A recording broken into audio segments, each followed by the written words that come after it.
Fix પગારદારો માટે high court દ્વારા મહત્વનો નિર્ણય. ફિક્સ પગાર કેસની વહેલી સુનાવણી માટે ઈમેલ અભિયાન પણ જાહેર કરવામાં આવ્યું.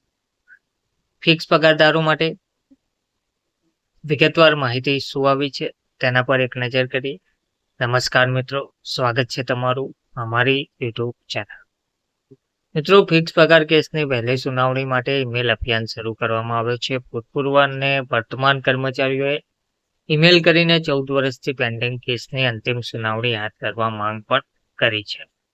ગુજરાત સરકારના વર્તમાન અને ભૂતપૂર્વ ફિક્સ પગારના કર્મચારીઓના હજારો લોકોએ સુપ્રીમ કોર્ટમાં લગભગ 14 વર્ષથી પેન્ડિંગ કેસની વહેલી અંતિમ સુનાવણીની માંગ સાથે ઈમેલ અભિયાન હાથ ધર્યું હતું.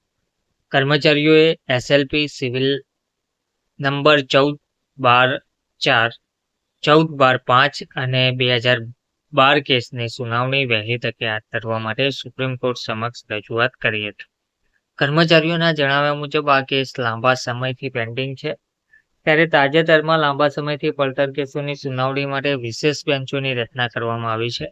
આ સંદર્ભમાં તેમના કેસની પણ વહેલી અંતિમ સુનાવણી થાય તેવી આશા સાથે ઈમેલ મારફતે રજૂઆત કરવામાં આવી છે. કેસના નિર્ણયને પ્રભાવિત કરવાનો હેતુ નથી, પરંતુ કર્મચારીઓએ સ્પષ્ટ કર્યું છે કે આ ઈમેલ અભિયાનનો હેતુ કેસના પરિણામને પ્રભાવિત કરવાનો કે ન્યાયિક પ્રક્રિયા પર કોઈ દબાણ લાવવાનો નથી. માત્ર વર્ષોથી પેન્ડિંગ રહેલા કેસની વહેલી અંતિમ સુનાવણી થાય તેવી વિનંતી કરવામાં આવી છે. સાથે જ ન્યાયતંત્ર અને સુપ્રીમ કોર્ટ પ્રત્યે સંપૂર્ણ આસ્થા વ્યક્ત કરવામાં આવી છે. આ અભિયાન સંપૂર્ણપણે સ્વૈચ્છિક, શાંતિપૂર્ણ અને કાયદેસર રીતે યોજાયું હોવાનું કર્મચારીઓએ જણાવ્યું છે.